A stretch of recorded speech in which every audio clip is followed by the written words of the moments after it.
হঠাৎ তুফান সিনেমার শুটিং ফেলে বাংলাদেশের উদ্দেশ্যে রওনা দিচ্ছেন ঢাকায় সিনেমার শীর্ষ নায়ক সুপারস্টার শাকিব খান। তুফান সিনেমার শুটিং এর ফাঁকে একদিনের জন্য বাংলাদেশে আসছেন শাকিব খান। ভিউয়ার্স, বিস্তারিত বিষয় জানতে হলে অবশ্যই ভিডিওতে একটি লাইক দিয়ে সম্পূর্ণ দেখার অনুরোধ রইল। সম্প্রতি ভারতের রামোজি ফিল্ম সিটিতে চলছে রায়হান রাফি পরিচালিত শাকিব খানের তুফান সিনেমার শুটিং। এরই মধ্যে জানা যায় 11ই মে একদিনের জন্য ঢাকায় আসছেন শাকিব খান। তার ব্যবসায়ী প্রতিষ্ঠান রিউমার্ক হারলেনের একটি ইভেন্টের অনুষ্ঠানের জন্য তাকে ঢাকায় আসতে হচ্ছে।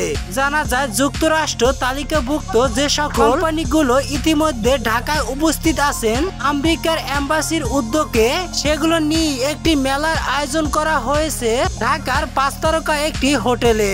11ই মে সেদিন সুপারস্টার শাকিব খানের সাথে দেখা করতে যে কেউ আসতে পারবে সেই অনুষ্ঠানে। 11ই মে শাকিব খানের সাথে দেখা করতে আপনি যাচ্ছেন তো?